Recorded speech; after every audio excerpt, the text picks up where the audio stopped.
Welcome to the final episode of Air Crash Investigation, the podcast, the show where we dissect and discuss prominent crashes in aviation history. I'm your host, as always, Kai Jordan, and in our final episode, we're going to be discussing the story of Garuda Indonesia Flight 152. But before we continue, I have a specific ask. I've made a Google Forms form. The link will be in the description, and the link 3 description is the first thing that you're going to see. And basically, it's just some suggestions that I have in terms of what I want to do with the podcast next gen. I just would really like you to just fill that out. But thank you so much in advance. I really do hope that you fill it out, and I want your opinions. So without wasting any more of your time, let us officially get into it. It is the greatest aviation mystery of all time. Lies a massive passenger jet and the remains of its 239 passengers and crew.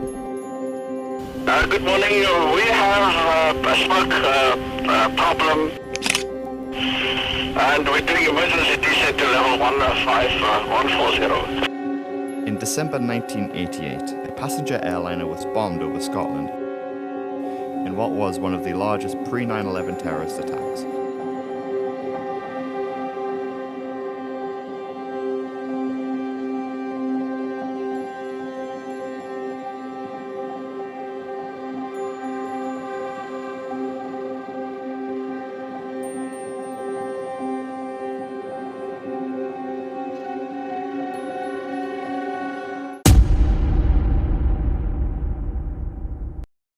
Garuda Indonesia Flight 152 was a scheduled flight for the 26th of September 1997. Its origin was Soekarno-Hatta International Airport, Jakarta, Indonesia. Its destination was Polonia International Airport, Medan, Indonesia. The aircraft used was the Airbus A300 B4-200, and its call sign was Indonesia 152. This is incredibly important later on. The crew. So the quote-unquote captain was Hans Ramo Wiogo, sorry if I said that wrong, who was 42 years old at the time of the crash. He isn't really officially credited as the captain in the final report, but we're going to call him the captain of this flight. He joined Garuda Indonesia on the 17th of January 1978, and he was the pilot flying this aircraft. Now, when it comes to his experience, and I quote, the pilot in command served as a co-pilot on the Airbus A300B4 from 18 March 1982 until 1 June 1988. He had a valid rating as pilot in control on the Airbus A300-600 since 27 January 1993 until the time of the occurrence. End quote. In total, this captain had 11,978 total flight hours, with 782 hours on the Airbus A300. Their last proficiency and instrument check ratings were on the 28th of June 1997, and I'm going to refer to Mr. Ramuyogo as the captain in this episode. I'm also going to refer to him as Captain R because I feel like I am butchering his name. The first officer of this flight was Tata Zuwaldi, who was 41 years old at the time of the crash. He was the pilot, not flying. He joined Garuda Indonesia on the 21st of June 1976, and I quote, "Before acquiring a rating for the Airbus A300-B4, the co-pilot has served as a flight engineer on DC-10 and B747-200 types from 21 June 1976 until 13 June 1996. The co-pilot underwent standard type qualification training for A300-B4. End quote. In total, he had 709 hours on the accident aircraft, and his last proficiency check was on the 28th of June 1997, and his last instrument rating check was on the 15th of September 1997, exactly 11 days before the accident had occurred. Now, for the first time ever on the show, we are going to be discussing the air traffic controller because this person is incredibly vital for this crash. Okay.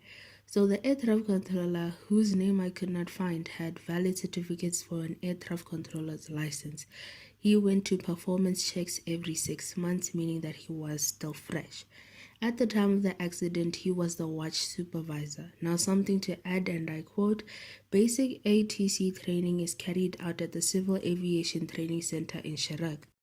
There was no training facility at operational sites in which air traffic controllers can review, maintain, and update their capabilities in providing air traffic services. End quote. So for me, that was suspicious. And something to add is that his medical check was overdue, which is concerning. There were 10 flight attendants and 222 passengers on board. Now for some aeroplane information in case you think that this is maintenance error. This aeroplane had flown 26,950 total flight hours and its next airworthiness check was on the 7th of October 1997. So before the flight took place, the crew went to their facility and they went to go receive their flight briefs. Usually flight briefs have weather conditions, alternate airports in the event of an emergency, a flight plan, and their NOTAM or notice to airmen. If you do not know what that is, according to Wikipedia, a notice to airmen or notice to air missions (NOTAM) is a notice filed with an aviation authority to alert aircraft pilots of potential hazards along a flight route or at a location that could affect the flight. NOTAMs are unclassified notices or advisories distributed by means of telecommunications that contain information concerning the establishment, conditions, or change in any aeronautical facility, service, procedure, or hazard, the timely knowledge of which is essential to personnel and systems concerning with flight operations. End quote. So, the NOTAM had information about the VOR, which was a navigational beacon that was on the route that Flight 152 was going to undertake. So, the navigational beacon in particular was overdue for maintenance, and it was advised that this navigational beacon should be used with caution. Furthermore, there was poor visibility in Medan, which is the place where Flight 152 was supposed to land or the destination. It was 1,000 meters or 3,281 feet in smoke, and the actual visibility was 400 meters or 1,300 feet. Therefore, this flight had to land using Instrument Landing System or the ILS, and this essentially helps guide the pilots to land the airplane. So the Flight 152 took off from Sukarno-Hatta International Airport at 19 minutes to 5 a.m. Universal Time Coordinated or UTC. The estimated time of arrival was 19 minutes to 7 a.m. UTC. Due to the low visibility, the crew was under Instrument Flight Rules or IFR, which is basically when a pilot or pilots are supposed to solely rely on their instruments as visual references are bad or it's just bad weather conditions in general. At 12 minutes past 6 a.m., the crew decided to ask the Medan air traffic controller to descend. The air traffic controller then tells GA Flight 152 or Garuda Indonesia Flight 152 to descend to 15,000 feet or 4,572 meters. At this point, Flight 152 is in radar contact. The crew is then instructed to descend further to 3,000 feet or 914 meters, and they are told to reduce their speed to 220 knots, 407 kilometers an hour, or 253 miles per hour. Now, the reason why they were told to descend to 3,000 feet is because they were approaching the airport, so they had to reduce their altitude. And the reason why they had to reduce their speed is because another aircraft was supposed to take off from runway 23, and Garuda Indonesia was supposed to land on runway 5. Now, if you do not understand, essentially runway 5 and runway 23 are the same runway. However, runway 5 or runway 05 is the landing runway, whereas runway 23 is the taking off runway. You see how dangerous this is. We're going to discuss that later on. So at 27 minutes past 6 a.m., 12 seconds, the Medan air traffic controller instructs the crew to maintain altitude. The crew confirms this at 27 minutes past 6 a.m., 21 seconds. Now at 27 minutes past 6 a.m., 50 seconds, the Medan air traffic controller instructs, and I quote, Maripati 152, you turn left heading 240, vectoring for intercept ILS runway 05 from the right side, traffic now rolling, end quote. Now, the crew did not acknowledge this, and at 28 minutes past 6 a.m. 6 seconds, the Medan air traffic controller asks, and I quote, Indonesia 152, do you read? End quote. The crew of Flight 152 asks the air traffic controller to repeat. At 28 minutes past 6 a.m. 13 seconds, the Medan air traffic controller says, and I quote, turn left heading 240235, now vectoring for intercept ILS runway 05, end quote. Please remember what he said. Just, if you're gonna remember something for the investigation, please remember this, because this is incredibly important and we go through that in the investigation. Please remember that. So, the crew of Flight 152 then acknowledges their request. At 28 minutes past 6 a.m. 52 seconds, the captain asks if the aircraft is clear from mountainous area, which was northwest from Medan. Medan is basically an airport or an area which is surrounded by mountains, and it's incredibly dangerous to land at Medan, which is why usually they use ILS or instrument landing system. The crew then acknowledges this. Flight 152 is then instructed to turn left on heading 215 degrees. They continue to turn left. At 29 minutes past 6 a.m. 41 seconds, Flight 152 is instructed to descend to 2,000 feet or 610 meters, which, please remember, they were still in the smoke. The wings were level and the heading was 225 degrees. At 6:30 a.m. 4 seconds, Flight 152 is instructed to turn right with their heading 046 degrees and to report when they have established the localizer. Flight 152 acknowledges this, but they misread the heading. They read it as turn right heading 040 Indonesia 152 check established, end quote. Instead of 046, they heard 040. Now at 6:30 a.m. 33 seconds, the crew was still turning left and they were supposed to start to turn right. So the first officer Zuwaldi, then reminds Captain R to turn right. At 6:30 a.m. 35 seconds, Flight 152 asks the air traffic controller whether they should turn left or to turn right to 040 degrees. At 6:30 a.m. 39 seconds, the Medan air traffic controller says, turning right, sir, end quote, which the crew acknowledges. At 6:30 a.m. 51 seconds, the air traffic controller then asks if they were making a left turn or a right turn. Flight 152 responds, we are turning right now. At 29 minutes to 7 a.m. 5 seconds, the air traffic controller then tells Flight 152 to turn left. Flight 152 was still descending and they were thinking that they were supposed to turn right. You see how this is confusing? Let me just stop here and let me explain. So essentially what is happening is that Flight 152's approach to Polonia International Airport goes as follows. This crew was supposed to turn left in order to be in the direction of the airport itself. Then they were supposed to turn right in order to intercept the ILS signal. Then somehow, somewhere, they were supposed to turn left again. Somehow, somewhere. So you see how that is confusing, especially since there was a lot of confusion inside the cockpit already, as they did not know what to do.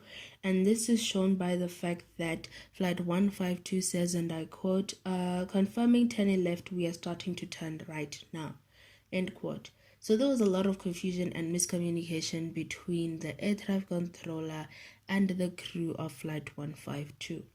The air traffic controller then realized that Flight 152 was well below their required altitude, whereby they were at 1,800 feet or 549 meters and they were still descending. Now please remember that there are a lot of mountains around this area, and some of the mountains are as high as 1,800 feet or 549 meters. So this is a problem. Then the aircraft started to roll 25 degrees to the right, and the right turn was being maintained and the aircraft was still decreasing in altitude. So as a result, they decided to increase their speed in order to increase their lift so that they can get over the mountainous area.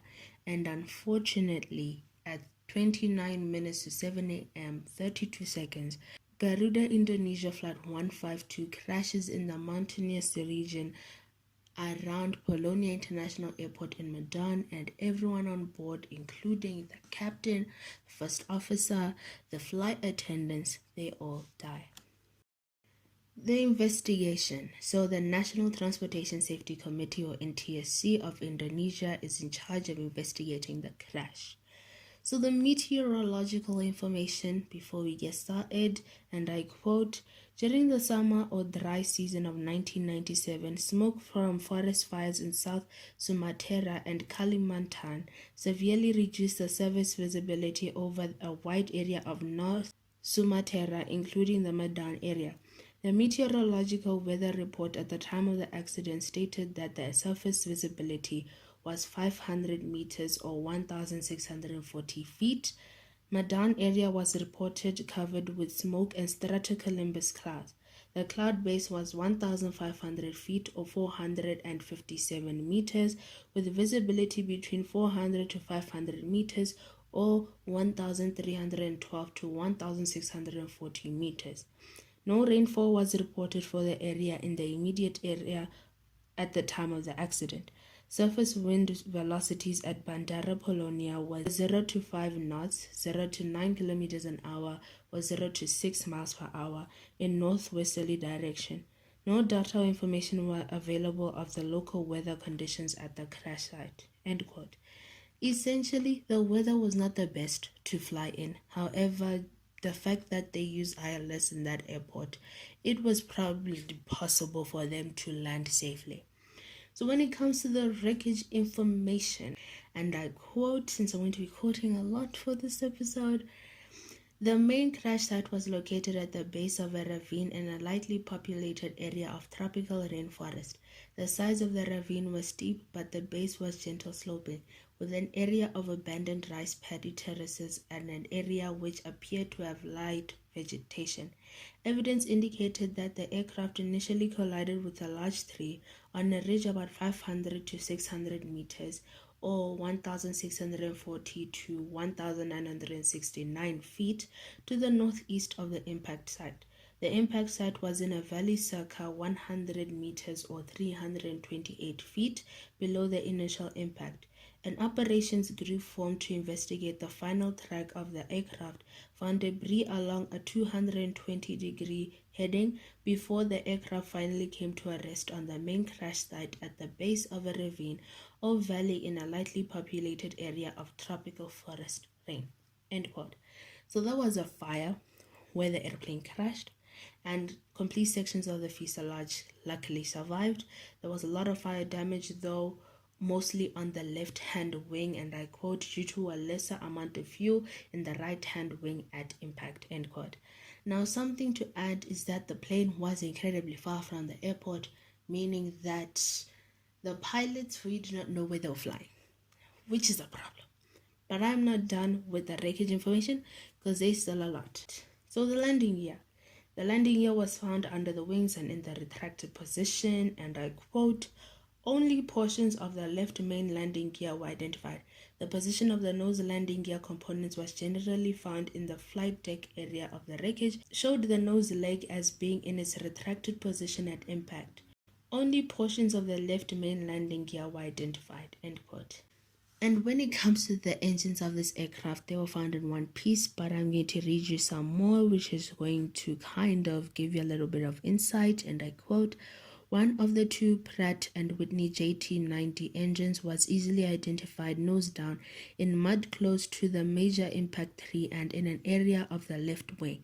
The other engine was found buried close to the wing center section and in a position entirely consistent with its being wrenched from the number 2 engine pylon, failing the pylon in the direction of the center section.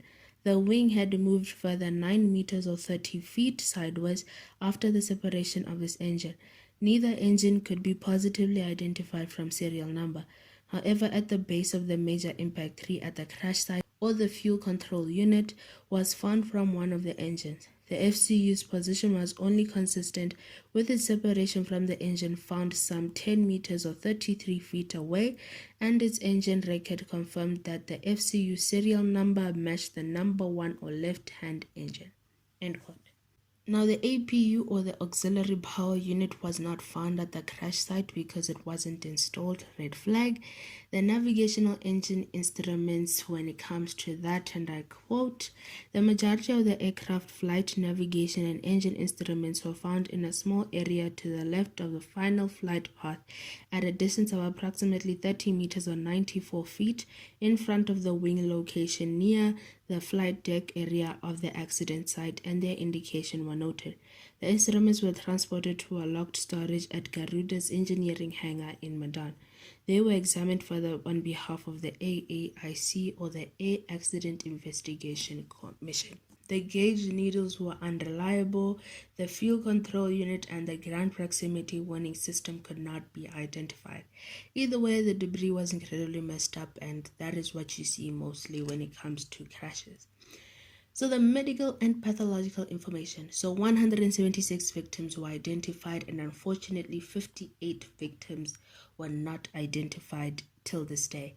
There was an immediate death due to the impact, and these victims suffered head injuries and multiple fractures. Only 2 victims were actually burnt in this whole ordeal, and no autopsy was ever done on anyone, so we'll never truly know what was in their system, but that is okay. So when it comes to the airport and the landing, as I'd mentioned before, runway 5 and runway 23 are the same runway. These quote-unquote two, were considered safe during VMC or visual meteorological conditions. There was also instrument meteorological conditions. Now, the air traffic controller, I told you that this person was important. The air traffic controller who activated the use of both runway 5 and runway 23 at the same time, said they did this because, and I quote, this was due to avoid delays in takeoff or landing as a result of single direction runway operation. Reciprocal runway operations may result in head-on conflicting traffic and may create a hazard to air safety, end quote, which is exactly what I was saying. I don't like the fact that they were using one runways whereby one side is just for taking off and the other side is for landing. I don't like that at all. But either way, when it comes to a misunderstanding, I told you about the misunderstanding. Essentially, the first message that the air traffic controller told to Indonesia Flight 152 was, and I quote, Merpati 152, you turn left heading 240, vectoring for ILS runway 05 from the right side.